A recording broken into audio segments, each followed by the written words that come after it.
नमस्ते। संस्कृति का झरोखा में आप सभी का बहुत बहुत स्वागत है। आज पूरे देश में शिक्षक दिवस मनाया जा रहा है। हम सबके जीवन में शिक्षक की बहुत ही महत्वपूर्ण भूमिका रहती है। वो शिक्षक ही है जो हमारे जीवन को दिशा और दशा दोनों प्रदान करते हैं। भारत में तो प्राचीन काल से ही गुरु शिष्य परंपरा चली आ रही है और गुरुओं का स्थान ईश्वर से भी ऊपर माना गया है। कहा जाता है कि गुरुर ब्रह्मा गुरुर विष्णु गुरुर देवो महेश्वराय गुरुर साक्षात परब्रह्म तस्मै श्री गुरुवे नमः। आज मैं आपको इस वीडियो में ही पौराणिक काल के जो प्रमुख 10 गुरु शिष्य थे उनके बारे में बताने जा रही हूँ। ये वीडियो बहुत ही इंटरेस्टिंग और नॉलेजेबल होने वाली है। प्लीज आप इस वीडियो को ध्यान से देखिएगा। वीडियो का एंड में कबीर जी के एक बहुत ही सुंदर दोहे के साथ करूंगी जो कि उन्होंने गुरु को समर्पित किया है, इसलिए प्लीज वीडियो पूरा देखिएगा। सबसे पहले हम बात करते हैं महर्षि वेद व्यास जी की, जिनको कि प्रथम गुरु का दर्जा प्राप्त है और गुरु पूर्णिमा वेद व्यास जी को ही समर्पित है। इनके पिता महर्षि पराशर तथा माता सत्यवती थी। वेद व्यास जी ने ही वेदों, 18 पुराणों और दुनिया के सबसे बड़े महाकाव्य महाभारत की रचना की थी। वेद व्यास जी के शिष्यों में ऋषि जैमिन, वैशंपायन, मुनि सुमंतु और रोमहर्षण आदि शामिल थे। महर्षि वाल्मीकि और लवकुश। महर्षि वाल्मीकि को आदि कवि कहा गया है। रामायण की रचना वाल्मीकि जी ने ही की थी। वाल्मीकि जी विभिन्न प्रकार के अस्त्र शस्त्रों के आविष्कारक भी माने जाते हैं। इनके शिष्यों में भगवान श्री राम और सीता के पुत्र लव तथा कुश का नाम सबसे ऊपर लिया जाता है।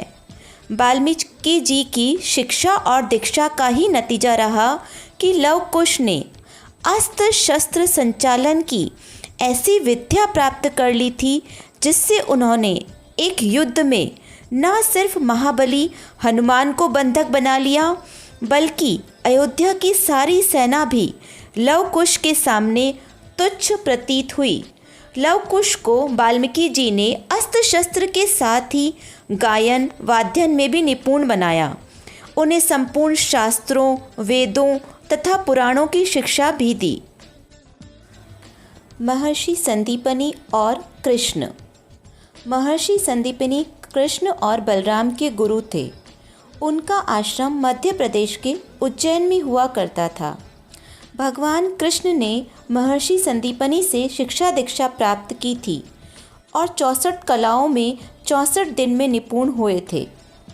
कृष्ण बलराम ने संदीपनी ऋषि को गुरु दक्षिणा में उनका खोया पुत्र ढूंढ कर लाकर दिया था। भगवान परशुराम और कर्ण। कर्ण को जब राजकुल के गुरु द्रोण से शिक्षा नहीं मिल पाई तो कर्ण ने परशुराम जी से शिक्षा ली, लेकिन परशुराम जी सिर्फ ब्राह्मणों को ही शिक्षा देते थे। इसलिए कर्ण ने नकली जनेऊ पहन ब्राह्मण बनकर शिक्षा ली। कहते हैं अपने शिष्य की प्रतिभा और निष्ठा से परशुराम जी इतने प्रसन्न थे कि उन्होंने कर्ण को युद्ध कला के हर वो कौशल सिखाए जिसके वो खुद महारथी थे। शिक्षा के अंतिम दिनों में एक दिन परशुराम कर्ण की जांघ पर सर रखकर सो रहे थे। इसी दौरान एक बिच्छू कर्ण को पांव पर काटता है, पर कर्ण गुरु की नींद में बाधा न पड़े यह सोचकर उस असहनीय पीड़ा को बर्दाश्त करते रहते हैं। पर जब बिच्छू के काटने से बहे खून से परशुराम की नींद खुली तो उन्होंने शिष्य के अदम्य साहस और सहनशीलता का पता लगा। किसी भी ब्राह्मण का इतना साहसी और सहनशील होना उन्हें संदेहास्पद लगा।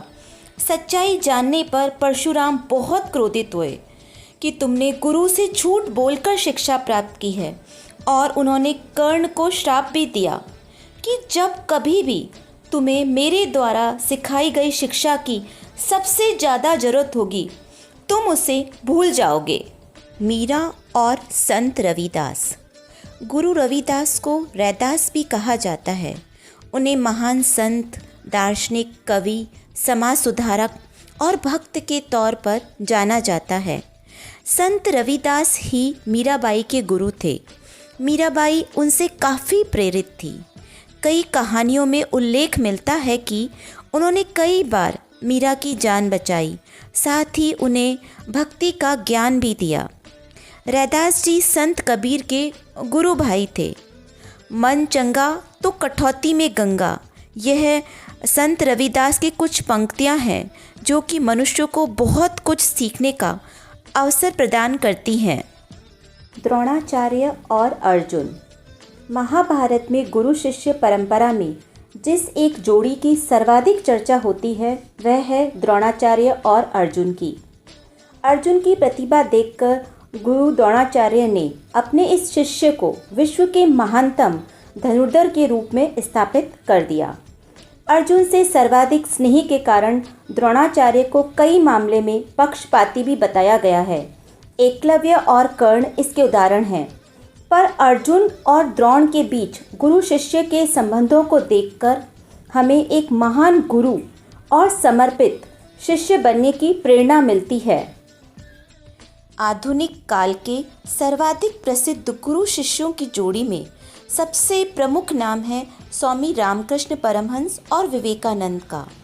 बंगाल के दक्षिणेश्वर मंदिर के संत रामकृष्ण के ज्ञान से एक बालक नरेंद्र नाथ इतना प्रतिभाशाली बना कि दुनिया आज भी विवेकानंद के विचारों का लोहा मानती है। सही मायने में देखें तो एक महान गुरु की महत्ता और उसके विद्वान शिष्य की प्रसिद्धि का इससे अच्छा और सटीक उदाहरण कहीं नहीं मिलेगा। विवेकानंद ने अपने भाषणों, लेखों और वचनों में हर जगह अपने गुरु रामकृष्ण परमहंस की महानता का वर्णन किया है। स्वामी समर्थ रामदास महाराष्ट्र के आध्यात्मिक कवि थे। वे हनुमान और राम के भक्त थे। छत्रपति शिवाजी के आध्यात्मिक गुरु भी स्वामी समर्थ रामदास ही थे। उनकी शिक्षा ने ही शिवाजी को महान सैनिक और लोकप्रिय राजा बनाया। दैत्य गुरु शुक्राचार्य और कच्छ। दैत्यों के गुरु शुक्राचार्य जी को भगवान शिव ने मृत संजीवनी विद्या का ज्ञान दिया था, जिसके बल पर वह मृत दैत्यों को पुनः जीवित कर देते थे। कच्छ देवताओं के गुरु बृहस्पति जी के पुत्र थे। बृहस्पति जी ने ही कच्छ को शुक्राचार्य के पास जाकर मृत संजीवनी विद्या प्राप्त करने के लिए कहा था। शुक्राचार्य जी ने गुरु धर्म का पालन करते हुए अपने शत्रु देवताओं के गुरु बृहस्पति के पुत्र कच्छ को अपना शिष्य बनाया और कच्छ को शिक्षा दीक्षा प्रदान की। साथ ही भयानक दैत्यों से अपने शिष्य कच्छ की कई बार रक्षा भी की। शुक्राचार्य जी की पुत्री देवयानी कच्छ को बहुत पसंद करती थी, पर कच्छ गुरुपुत्री देवयानी को बहन समान समझते थे। कच्छ और देवयानी की अत्यंत रोचक और शिक्षाप्रद प्रेम कहानी है, जिस पर मैं भविष्य में एक वीडियो जरूर बनाऊंगी। चाणक्य और चंद्रगुप्त। चंद्रगुप्त मौर्य को सत्ता के सिंहासन पर बिठाने के पीछे चाणक्य का ही हाथ कहा जाता है। राजनीति और अर्थशास्त्र को लेकर उनकी इतनी बारीक समझ ही थी, जो कि चाणक्य को भारतीय इतिहास का सबसे महान राजनीतिज्ञ बनाती है। उन्होंने अपनी कूटनीति और राजनीतिक समझ से चंद्रगुप्त जैसे एक साधारण इंसान को सिंहासन पर बिठा दिया। आप सभी का वीडियो देखने के लिए बहुत बहुत आभार। प्लीज़ ज़्यादा से ज़्यादा लोगों तक इस वीडियो को शेयर कीजिएगा। कबीर जी गुरु के लिए कहते हैं कि गुरु कुम्हार शिष्य कुंभ है, घड़ी घड़ी काटे खोट, अंतर हाथ सहार दे, बाहर बाहे चोट। कबीर जी कहते हैं कि जो गुरु होता है वो कुम्हार की तरह होता है और जो शिष्य होता है वो कच्ची मिट्टी के घड़े की समान होता है। जिस तरह की कुम्हार घड़े को शेप देने के लिए जो उसकी बाहर की जो भी फालतू चीजें हैं उनको हटा देता है। कुम्हार एक हाथ घड़े के अंदर रखता है और दूसरे हाथ से बाहर धीरे धीरे चोट देकर घड़े को शेप देता है, उसी प्रकार जो एक गुरु होता है वो भी अपने अंतरात्मा से, अपने अंदर मन में शिष्य का भला चाहता है, उसको बहुत स्नेह करता है और बाहर से उसके जितने भी अवगुण है, उसकी बुराइयां हैं, उसको कुपथ मार्ग में जाने से रोकने के लिए उससे सख्ताई से पेश आता है, उससे कड़ाई से पेश आता है। वीडियो देखने के लिए आपका बहुत बहुत धन्यवाद। प्लीज चैनल को अगर आपने सब्सक्राइब नहीं किया है तो सब्सक्राइब कर दीजिए। Thank you.